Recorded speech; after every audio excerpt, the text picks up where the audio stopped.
Mun mielestä lastenhuone pitää näyttää siltä, että siellä asuu lapsi. Tervetuloa meidän lasten satumetsään. Tässä huoneessa oli tosi paljon pelkkää valkoista seinää ja mä itse asiassa Lasten satumetsän nettisivuilta ekana bongasin heidän ihania seinätarroja ja tapetteja ja me päädyttiin tähän ihanaan metsäiseen teemaan. Mun esikoisen lemppari on tää pöllö täällä lentelemässä ylhäällä.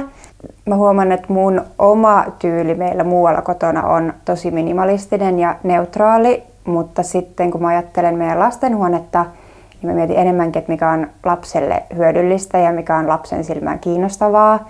Ja siksi mä halusin tänne värejä ja eläimiä ja telttaa ja kaikkea niin kuin lapselle hauskaa. Että tää huone ei ole suunniteltu mulle, vaan tää on suunniteltu mun lapsille. Meillä on tämmönen sulonen yölamppu ja mun esikoinen aina sanoo nukkumaan mennessä, että äiti laita se pöllölamppu päälle.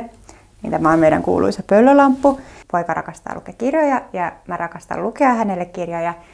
Niin me päädyttiin tällaiseen ihanaan puukirjahyllyyn, joka on tosi visuaalisesti kaunis, mutta sinne mahtuu myös tosi paljon kirjoja ja mä tykkään, että ne mahtuu tälleen esille, että hän näkee sieltä eri vaihtoehdot. Lasten satumetsä erottuu sillä tavalla, että heillä on selkeä visio siitä, että se heidän tuotevalikoima on osa sellaista kokonaisuutta, että heidän visio on luoda just tämä lasten satumetsä jokaisen omaan kotiin. Että se olisi se ihana iso kokonaisuus, se lastenhuone. Säilytystila ei ole koskaan liikaa ja me päädyttiin tähän ihanaan mustardin sinappiseen kaappiin, joka sopii mun mielestä tosi ihanasti tämän vihreän sinisen kanssa ja tuo siihen pikkasen sellaista räikeyttä, ettei kaikki ole vaan sinistä ja vihreätä.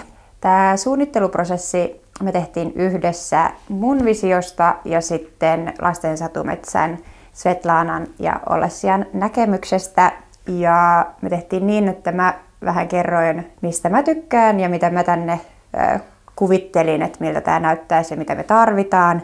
Ja sitten he loi siitä erilaisia kokonaisuuksia, joista mä sain sitten valita oman lempparin. Ja se oli mun mielestä tosi kiva se prosessi, koska esim. Tämä keltainen kaappi, niin se ei olisi ollut se, minkä mä itse olisin sieltä ensin valinnut, mutta nyt kun se on tossa, niin mä en vaihtaisi sitä mihinkään. Et se on tosi ihana tehdä tällaisten ammattilaisten kanssa, jotka näkee asioita ehkä jopa eri tavalla kuin itse.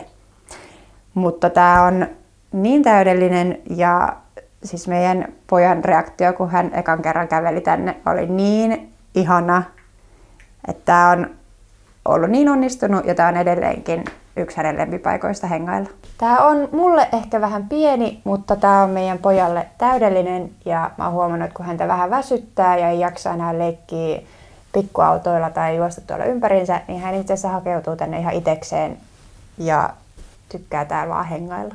Univerho luo hänelle tuolla sängyssä sellaisen olon, että se on vähän niin kuin pesä ja tekee sellaisen rauhoittavan elementin. Sitten meillä on täällä meidän pupun ja peuran kaverina tämmöinen nallekarhu tuoli, joka on suunniteltu lapsille. Ja mun mielestä se on hauskaa, että se on niin kuin Kaspianin oma tuoli, että me ei sitä käytä, koska me ei tietenkään siihen mahuta.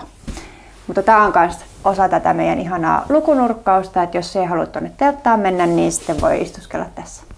Kiitos Lasten satumetsä, kun autoitte meitä luomaan meidän rakkaille lapsille oman satumetsän.